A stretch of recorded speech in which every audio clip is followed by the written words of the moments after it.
नमस्कार। आज या दौंड शहरामध्ये छत्रपती शिवाजी महाराजांच्या या चौकामध्ये दौंड शहर आणि तालुक्यातील विविध सामाजिक संघटना, सर्व राजकीय पक्ष, मराठा महासंघ या सगळ्या जनतेच्या वतीनं या ठिकाणी आत्मक्लेश आंदोलन करण्यात आलेलं आहे। महाराष्ट्रामध्ये सध्या जो अनागोदी कारभार चाललेला आपल्या सगळ्यांना बघायला मिळतो।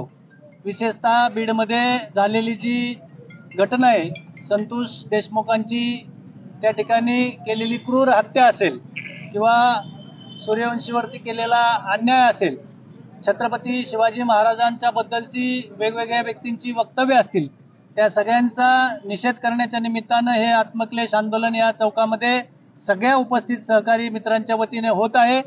आणि आम्ही आमची मागणी निवेदनाद्वारे त्या ठिकाणी तहसील कार्यालय असेल किंवा दौंड पोलीस स्टेशन असेल यांच्याकडे दिलेली आहे। माननीय अनिल तात्यांनी त्या सगळ्या मागण्या देखील या ठिकाणी वाचून दाखवलेल्या आहेत। त्याच्यामध्ये ज्या ज्या मागण्या केलेल्या आहेत, विशेषतः या ठिकाणी संतोष देशमुखांची हत्या करण्यामध्ये ज्या ज्या मंडळींचा समावेश आहे त्यांच्यावरती कठोर कारवाई झाली पाहिजे। त्याचबरोबर सूर्यवंशीच्या बद्दलच्या ज्या घटना त्या ठिकाणी घडल्या त्यांच्यावरती जो अन्याय झाला त्यांना त्या ठिकाणी न्याय मिळाला पाहिजे।